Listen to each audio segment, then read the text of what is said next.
HK 45. Guess what we have today? We have another HK, and it's the VP40. And guess where it is? It's in my dual holster, 40 cal, and it has ammo in the magazine. So why don't we just go ahead and shoot the thing and just break it in a little bit, see if it will actually fire by smoking a pot right away. How's that? Ooh, boy, that did a good job. That's a good pot smoker if it's nothing else, huh? See if it'll kill a 2 liter. Let's see if it'll kill one of those 2 liters. Yeah. Got both the, oh, there's a fly on that thing. You see the fly? I don't know if I hit him. I think I shook him off. Now whoever buys that target will, oh, Hickok couldn't even hit the 2 liter. Oh, he's on the 2 liter now.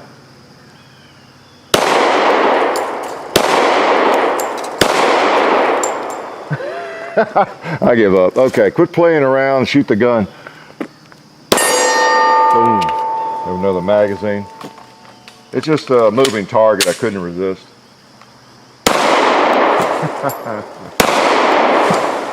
Nice. Let's go ahead and shoot the Gong.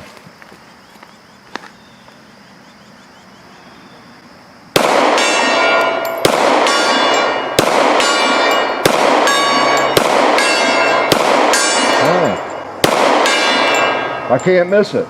Let me try it left-handed. Since it won't miss, I'll make it miss now. It's actually my mother-in-law behind it. She's sitting there with a little hammer. Boom, boom. Let's try it with the other hand.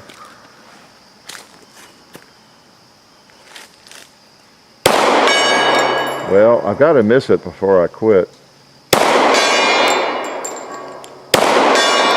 Yeah, I guess I can't miss it. Okay, I'm fooling around a little bit. None of that was planned. I was just being silly. But anyway, yeah, this is a good little shooter. It is a 40 caliber, and you've seen the VP9 here, which we have on the table, and they look alike. I mean, I keep mixing them up, you know, when they're lying here and making sure the magazines are straight and everything. The right cartridge with the right, firearm and that sort of. Well, we don't have any 9mm right here, but as far as the magazines, just make sure we got the right one. So just have 2 mags. Comes with 2 mags. It is, the new offering. The VP9 came out, last year, and there it is. And it's all of its splendor. Looks just like this one. And I believe it was. It's been highly celebrated. I think it was. Gun of the year, Guns and Ammo, and it's just been very, very well received. Lay it down there, and it's hard to find somebody who hates the VP9. It may not fit them well. It may not be their favorite firearm, but it is generally liked.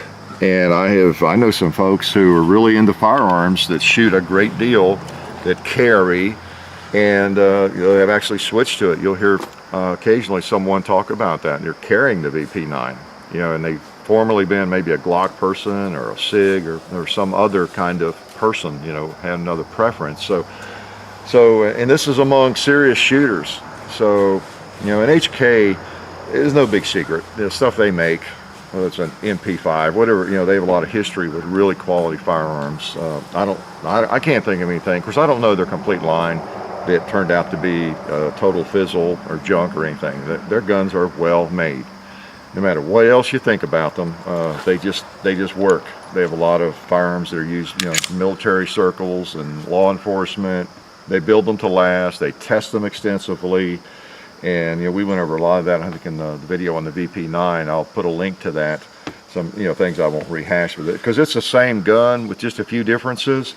And it's in 40 caliber. Shoots a little bit bigger bullet. Okay, 40 caliber. Well, we just go ahead before I forget. You know how I am. I'll go ahead and load some hollow points. And again, okay. So I guess 1 mag's enough. You think? Well, let's just do part of another one here too.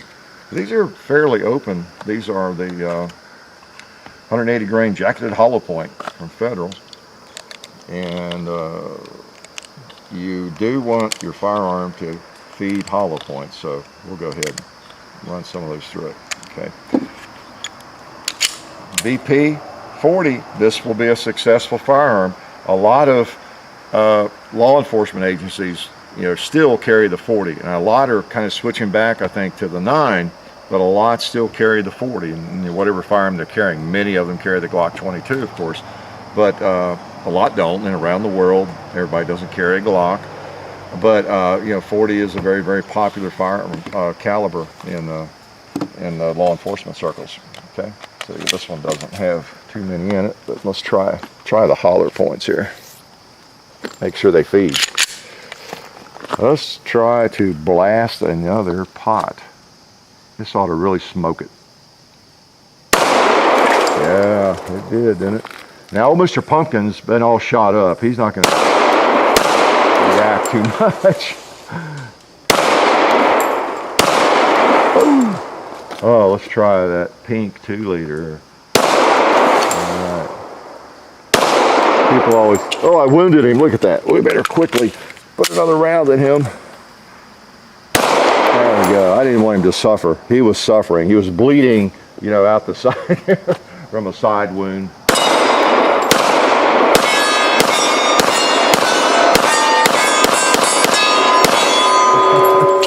Okay, so anyway, fed, didn't it? They all fed, okay, right up the throat there.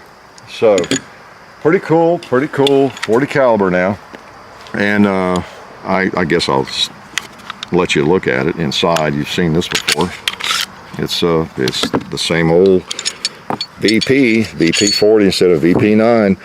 Has a light, slightly larger chamber. Imagine that for the 40 caliber. And it's all HK. Well made. You just really do have the impression this is a well made firearm. Okay, it's just like the other one with the replaceable grips. They all come in the package here. Not only the back panel, but you got side panels, so you can really get the grip. I forget what I still have the VP9, and I forget which ones I ended up with, but you can replace them until it just feels right to you. So it's kind of neat. You basically build your own grip. To a large extent there, and again, everything you do with it, and as you mess with it and you change out the grips and you take it apart and you clean it, as I've done already a couple of times as I've been shooting it, you just get the feeling it's a quality made firearm. Imagine that from H&K. Now it is a little different. Okay, I got some negatives. Okay? You notice the finger band-aid. It stings the dickens out of my finger, and John too. Okay. So, sometimes I think, well, I just got some weird tendon going on problem with my finger, because there are certain firearms that really hurt it right on the lower part there. But it's so few, and it's not many of them. My Glock 29 does it. The only Glock I have that does it, and it does it dramatically. Not quite as bad as this one, but it does it in that 10mm. The only Glock I've ever fired that does that. Okay, so how weird is that? So there's something about the trigger guard relationship, and we noticed that on the VP9. I'll have to go back and look at that video, but I think I had the same problem with it. It wasn't as bad because it's a 9mm. You don't have quite as much jarring. So what John and I have decided, whatever it is about the arrangement of the trigger and the trigger guard, if it has a tendency to do that to you, then it's going to do it worse the more powerful the gun is. Okay, and so the VP9 does it slightly. This one does it more. The first time I shot it, I came out, I mean 5 rounds later, I put it down and I went for a Band-Aid or something to coat my finger with, okay, because it was really getting me. So I would advise you shoot the firearm if you're thinking about one of these. As you'll hear a lot of people bragging about them, a lot of people like them, as I was saying, and justifiably so. But you might want to shoot it yourself and make sure you don't get that, or if you do, and it doesn't matter, but at least figure it out. I mean, if you're leaving in law enforcement, or it's a self-defense firearm, you're not going to worry about a little bitty pinch on your finger, if you're in a desperate situation, of course, right? But if you take the range a lot and you want to shoot it a lot, then you might want a supply of Band-Aids or a piece of tape. Okay, so it's just a little weird quirk that I get with some firearms, and that's one of them. Okay, now also, well, let's load up while I'm yakking. The differences between the two are mainly of course the cartridge, and then the slide is heavier. I don't think the frame is any heavier, but the slide is a little beefier on the 40 caliber. And you can imagine why they might have done that. I guess slow it down. You know, it's a more powerful cartridge. And they put, I weighed both, and I get 2.5 ounces heavier on the VP40. Okay, 2.5 ounces heavier, almost exactly, than the VP9. Right, so it's a little bit. And I do have a Glock 23 out here, just for size comparison, and talk about that again. It's one of the, you know, the 22 or the 23, obviously one of the most popular 40 calibers on the planet. And so, you know me, I'm going to compare with Glock because it's one of the best. And sorry if you get mad, you Glock haters, but it's got to measure up to a Glock for me. Because for me, that is one of the very best feeling and shooting firearms. You know, John and I try to give you our opinions. That's hopefully why you come here, to get honest impressions from us. You may not like our impressions, you may not like my preferences, my biases, but you know, we're not in anybody's pocket. We don't get any money from any of these gun companies. You know, so I'm just going to tell you what I think. And if it doesn't jive with what you would like to think, or what you do think, or what your impressions are, you know, sorry, but I'm going to just tell you what I think. Okay. Now, one thing I do think about this, and when I was shooting it, I don't know if you could tell that from watching, but I mean, it's a good shooting gun, as you can see, and you know, so it would serve you quite well. But it does seem a bit jumpy to me. It was one of the things I noticed right away as I was shooting it.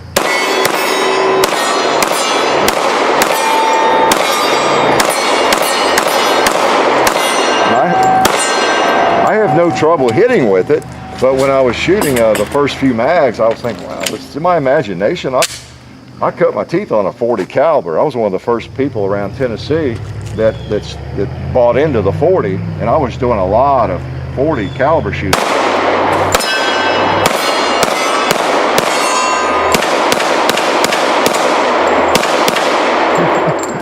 I remember shooting some USPSA matches with the Glock 23, 22, when you had to buy factory ammo in boxes. You couldn't, I think I've told that story before, you had to buy little boxes like this. That was all that was available. And it was expensive to go to a match with a stack of those. But I was really into the 40, you know, so I like the 40. And it is a little jumpier. But you know, I haven't really noticed it that much. I've gotten used to it over the years. But this one seemed a little jumpier. And that's one reason I went in and got the Glock 23. And I was just, is that my imagination? Have I been shooting too much 9mm or something? And I took some shots with this, and really it's jumpier than the Glock 23. That's the bottom line. So if you're one of those people that has shot a 40, and whether it's in a Glock or whatever it is, compare it with something else you like, and it's just, what's the phrase people always use? It's not jumpy, but it kicks more. Yeah, I can't think of the phrase we always use, but it jumps more, and there's more muzzle flip and everything in a 40 than a 9 generally. I really noticed that with this gun. I'm sorry, I can shoot it just fine. It would serve me fine, you know, if I was in law enforcement, you know, and this was my firearm, my sidearm, I'm okay. But I can shoot the Glock 23 better, and it doesn't seem to kick as much. And that's just the 23, the compact. I don't even have a 22. But so just take that for what it's worth. And you know I'm a Glock fanboy, but it's just my impressions. Okay, so that's what you got. You got 2.5 ounces heavier than the VP9, and you have a frisky cartridge. You know, the 40 caliber. You know, and let me show you the difference here. Just let you get a reference. So if you're thinking about buying one, give you as much information as I can. So I'm gonna put it on the slide there. Okay, get the width. And as usual, I don't worry as much about the numbers, it's just the space. Now it's the same, it's interesting, the thickness of the slide is the same as the VP9, but I don't know if you noticed, but there's more meat towards the top of the slide. It's just the contour, they added more, it's blockier. You know, it's up in here, there's more meat to it, okay? Same thickness, so as far as a holster or anything, it's gonna be the same width by my measurements, but you've still got more meat in the slide. It's just blockier, okay? Now also see the difference on the Glock, this is Glock 40 or 9mm, they're all the same. You see, it's a lot thinner, okay? So that's the difference. If you're carrying a Glock 22, for example, or something, you've got that amount of difference in the width, okay? So I just wanted to show you that. And so those are some of the negatives that, you know, that I noticed. Positives, great trigger, just like on the VP9. Wonderful trigger. Even though it pinches me, it's a great trigger, okay? And of course the grip feels good. I get a low bore axis or a high bore axis though. You can't get as high up on it, and that's one of the reasons it kind of jumps on you a little bit more. You can't get your hand up as high as you can on some firearms, but still, you know, good shooter, and would serve about anybody very well that, you know, practices with it, gets used to that. What else? As you know, we pointed this out in the VP9. You got your paddle type mag release there, which is ambidextrous, and you got just about everything's ambidextrous. You know, your slide release there, lock. You know, it's ambidextrous either side. Of course, your mag release. You can use your finger or your thumb, and you know, works out pretty well. Feels pretty good. I could get used to that type of mag release. Most of my firearms don't have it, but I could get used to it if I was going to carry a firearm like that, or just use it a lot. Okay, so we're shooting 180 grain American Eagle, you see there, and we've got the yellow loader for a change. We've got a video. Wait a minute, you know what? What did I do? You know what I bet I did? Is that yep, I got that 9mm magazine out, didn't I? Let's put it back in the gun over here, okay? All right, so where's my other magazine? Where's it? There it is. All right, so told me right away, didn't it? Okay, wouldn't fit. So some ammo in this magazine and shoot some more. I do like the 180 grain 40 when I'm shooting 40. It's a nice round. There we go. Oh yeah, I was saying, we got this pretty yellow Maglulu loader out today. Those things are wonderful. They work really well, as you know. And that's probably one of the most often questions. We did a video on that because we get so many questions on it. I don't know if we did that as an FAQ or what, but it's, what is it? Up Lula, okay? Up Lula. It's probably the most often asked question. New people come in and see me loading magazines, and as I've told many times, I didn't use those for a long time. I just thought those were for wimps, but oh, they're nice. Okay. What do we? Oh, we got some smoke coming out of the fire burn barrel. We were actually burning here earlier. You know what? I ought to be able to hit an animal with this thing. Let's do some hunting at the pigs over there.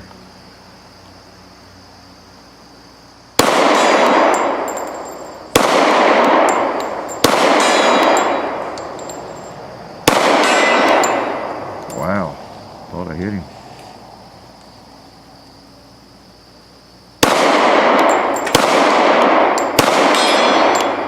Well, I know I hit him that time. Let's try that. I bet John nailed it down or something.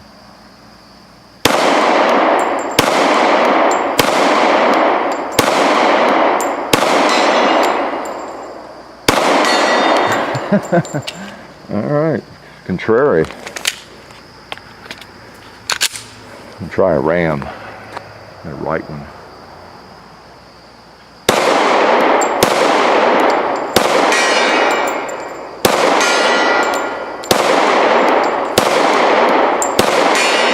They don't want to fall today. Oh, they're just taking. Those are tough, aren't they? They are tough guys. Let me just hit that turkey up there, or try to.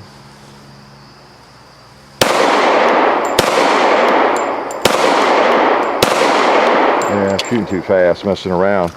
I mean, the gun seems plenty accurate. It's just me messing around, shooting too fast. I've shot it enough to know that it's plenty accurate. It's just me. I don't think the trigger really bothers me. You know, the Band-Aid takes care of that, or the little piece of tape. Doesn't take a lot to fix that. Not like you put a major pad on your finger or anything. If you do have that problem with a firearm, it's very simple to fix. Just stick a Band-Aid on or something, a little bit of padding, a little bit of tape. It remedies the situation. I don't know. Something about the bore axis, I think, does make it a little bit harder for me to shoot it well, but I'm not going to blame it on that either. Some days you're just a little steadier than others, and I haven't really zeroed the sight in exactly where I need to hold at long range.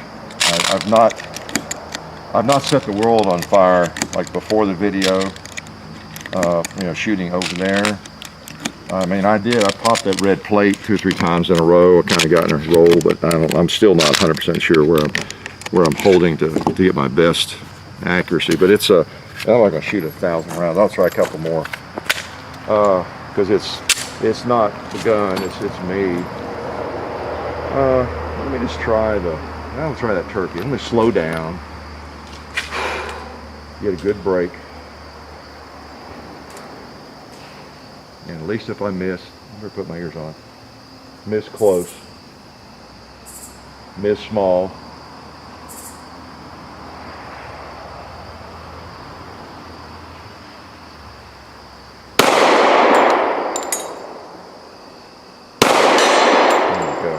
there we go. You just have to slow down, take a good side picture, and quit pretending you're in a IPSC match or something, okay?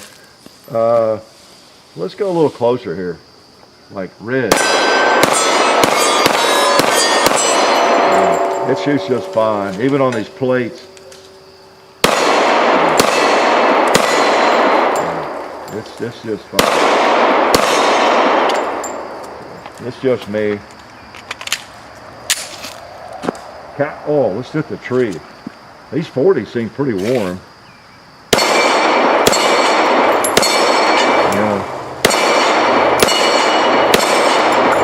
They really do, don't they?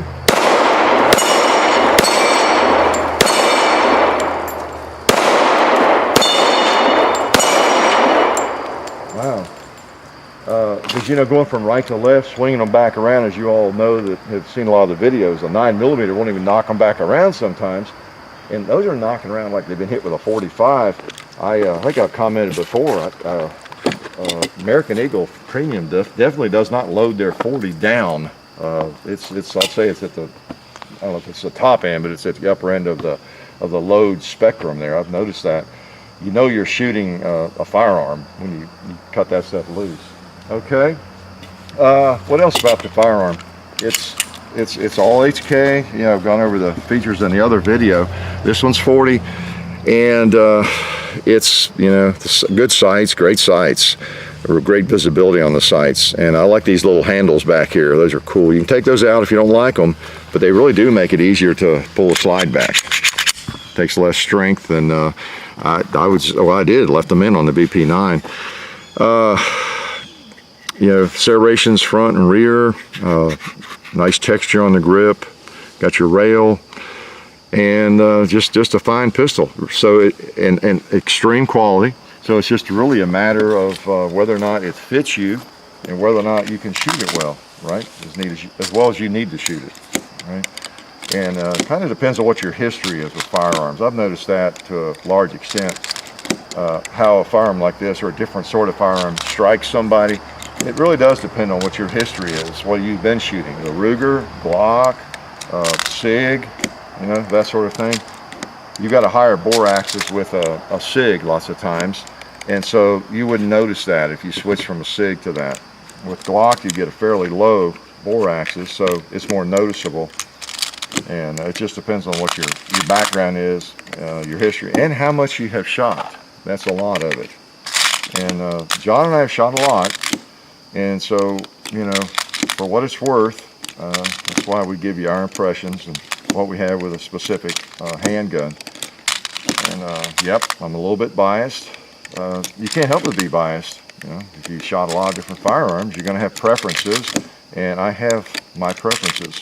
So There you go. All right, we'll shoot just a little bit more. It's a good shooting gun. I hope you can tell. And we've got a couple things we haven't shot yet. Like that can right there. And some of the... Yeah. I love to hammer that propane tank. And Mr. Cowboy, you've not been hitting.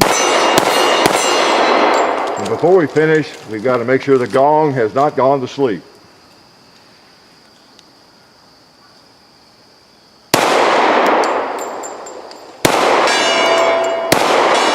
Yep, still awake.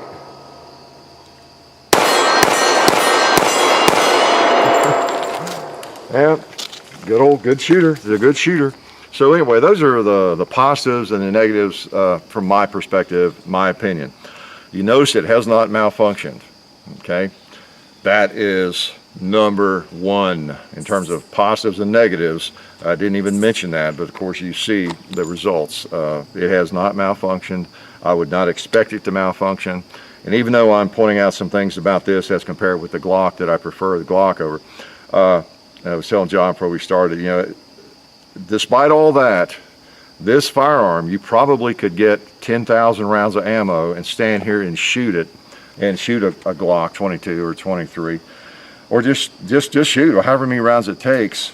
And probably the first one that would fail would be the Glock. You know, it's built on a 9mm frame, really. And, you know, this one's beefier. It's built for the 40, this particular firearm is. I saw someone said they thought the frame was a little bit bigger. According to my measurements, it's the same as the VP9. It's just the slide that's heavier. But I could be wrong on that. But this one would probably shoot longer before something gave way. That'd be my guess. Just, again, trying to be honest with you. But it's just the feel of a smaller gun is more appealing to me. And I don't know why there's less muzzle rise with the Glock in terms of the way it feels when I'm actually shooting. If it's a spring system, that new Gen 4 spring system, or what it is exactly, but I can hold it on better. I feel like I have better control of it than this. So it's probably the higher bore axis more than anything. But it's still a good shooter, and it's an extremely high quality firearm, and it would be a great choice. The VP40 from HK. Glad you could drop by and watch me shoot the thing. Life is good. We'd like to thank one of our sponsors, SDI, the Sonoran Desert Institute. SDI has fully accredited distance learning programs where you can get certified in gunsmithing or even an associate's degree in firearms technology. Of course, the study includes hands-on experience, which is important, of course. So check it out. Go to sdi.edu or just click on the link in the description. Okay. And also would like to remind you to check out the HK 45 Facebook page and the HK 45 and Son channel and its Facebook page, as well as Gun Culture Radio on iTunes. Now remember all this, because I'm coming to your house randomly over the next year or two to give you a quiz on it, okay? Thank you.